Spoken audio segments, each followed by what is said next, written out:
Hello, and welcome to Arcanum Uncovered. Today we are going to be examining Knights of Wind and Truth, chapters 1 and 2. For the most part, we're going to be talking about things in the order they occur in the chapter. Hopefully this will help anyone following along. I do need to make a minor correction about my last video though. I went a little too far off the deep end at the beginning of the video. My crackpot theory was that the Stormfaker was the third Bondsmith Spren, corrupted by Jawknot. But we do actually know who the third Bondsmith Spren is. It's the Night Watcher, and as far as we know, she isn't corrupted. And I also couldn't picture her impersonating the Stormfather. So that's something I'll have to revisit as we get more information. First thing I want to go over is a map of Roshar showing the different areas that are being talked about to sort of give people a lay of the land. I did my best to make this as accurate as I could. I can't guarantee everything on this map is going to be accurate, but hopefully it'll give you an idea of who controls what territories on Roshar right now. And holy crap, that looks bad for Dalinar. We have the Azish under control by the Kholans and Thalana under control by the Kholans. Then, way on the corner, Nunat and Natnan. Meanwhile, Tubaila, Marabethia, Shinovar, Kharbranth, and Steen are all neutral in the conflict.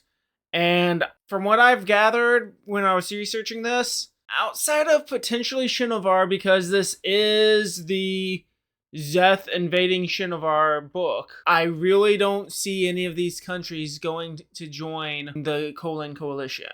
Meanwhile, there's sections like Amia, the islands at the top, Greater Hexi, and Tufalia, where I either couldn't find enough information, or in the case of Amia, they're just sort of out there doing their own thing. I wouldn't really consider what happened during Dawn Shard to be something that necessarily allied Amia with the coalition. So overall, this just does not look very good.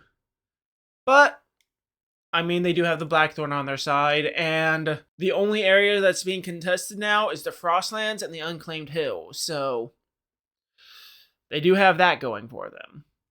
Now, Syl and Kaladin's conversation confuses me a bit, and it somewhat makes me doubt what we've taken for granted. Kaladin states Dalinar will have to find someone else to be his champion. As far as I'm aware, Kaladin was pretty much told that by Dalinar himself that Dalinar is going to be his own champion. If Brandon keeps being coy about it though, I might start to expect another warrior to take Dalinar's place at the Battle of Champions. Going on a little further, we have this little line. His armor Spren laughed and danced out the window. This is a line that really threw me off. I just imagined that Spren for a Radiance perspective plate just appeared, similar to a Glory or Anger Spren appearing. Kaladin has a new group of Spren that will follow him everywhere he goes though. Now, there is a lot of stuff that goes on in the Shallan chapter, but it's mostly about Deadeyes, and I'm not ready to start speculating on anything related to them. So we're going to move on to the second chapter. Now, the sibling is able to create Tower Light, which is a combination of Cultivation's Lifelight and Honor's Stormlight. This is constantly refueling the Fabrials and the Radiance at Urithiru. Only this power doesn't drive people to act. The question I'm wondering though comes from Kaladin's little experiment. Is it the tower itself that's making these abilities last longer, such as Kaladin's adhesion? Or is it the Tower Light? It just being adhesion that's affected would go along with some of the things we saw in Rhythm of War. Adhesion is a true surge of honor, and it worked when none of Kaladin's other powers would. The sibling also believed that a bondsmith wouldn't be as affected either. I'm also sort of curious, is Tower Light itself just able to power surges more efficiently? Moving on to the conversation with the voice, I condensed it all to make it flow a bit smoother. Kaladin, I need your help. I'm so sorry to ask more of you. A storm is coming, Kaladin, the wind whispered. The worst storm. I'm sorry.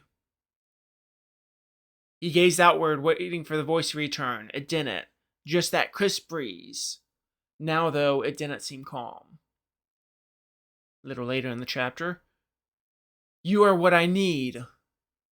Is this the storm? He whispered. No, that voice replied. Worse. Please, the wind said. Help. If you can, come to me. Listen to the bondsmith. Come to me, please. The thing that this got me wondering is, could the winds on Roshar be akin to the mists on Scadrial? The shard's power? Finally, we're going to go into the excerpt at the beginning. I should have known I was being watched. All my life, the signs were there. From Knights of Wind and Truth, page 1. For anyone unaware, all of the previous main entry Stormlight books, so not the novellas, have been titled after an in-world book. The Way of Kings and Words of Radiance were both books that already existed when the story was taking place. Oathbringer was written by Dalinar at the end of the third book, and Rhythm of War was written by Navani. Knights of Wind and Truth seems to be following the same pattern. It appears to me that this is Kaladin writing this.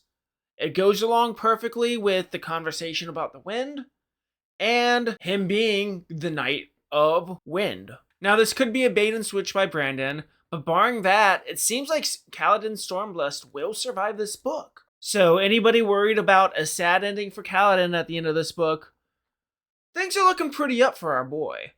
Especially in this chapter. Overall, he seems to be doing better. He described it as good. Not great, but good.